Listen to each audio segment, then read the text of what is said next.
آپ کا نام مقداد، ابو الاسود کنیت، عمر کے لخت جگر تھے۔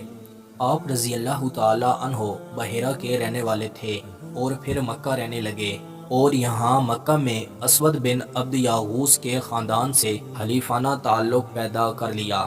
جب ہمارے پیارے پیغمبر محسن انسانیت حضرت محمد صلی اللہ علیہ وسلم نے نبوت کا اعلان کیا، آپ رضی اللہ تعالی عنہ نے جب سنا تو فوراً اسلام قبول کیا اور اعلانیہ اقرار کیا۔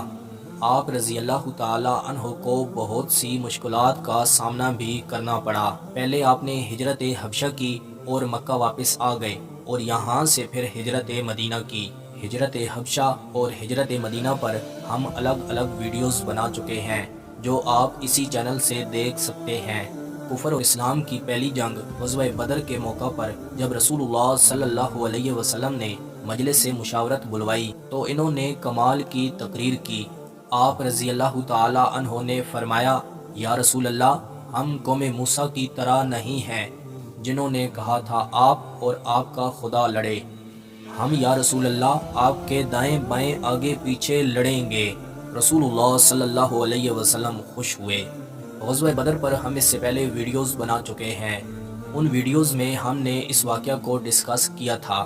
اس غزوہ کے بعد غزوہ احد، غزوہ خندق اور تمام مشہور معرکوں میں آپ رضی اللہ تعالی عنہ نے شرکت کی اور بہادری کے جوہر دکھائے۔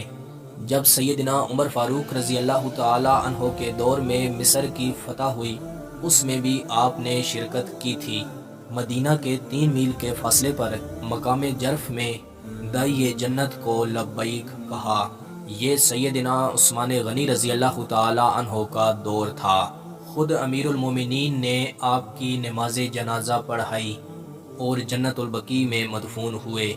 ان للہ و انا الیہ راجعون۔ ان کی عمر 70 برس تھی۔ سیدنا مقداد بن عمر رضی اللہ تعالی عنہ بہت بڑے صحابی رسول تھے۔ سیدنا عبداللہ بن عمر رضی اللہ تعالی عنہ فرماتے ہیں کہ کاش اس وقت میں جنگ میں شریک ہونے کے لائق ہوتا اور وہ جملے میری زبان سے ادا ہوتے جو غزوہ بدر کے موقع پر انہوں نے ادا کیے تھے۔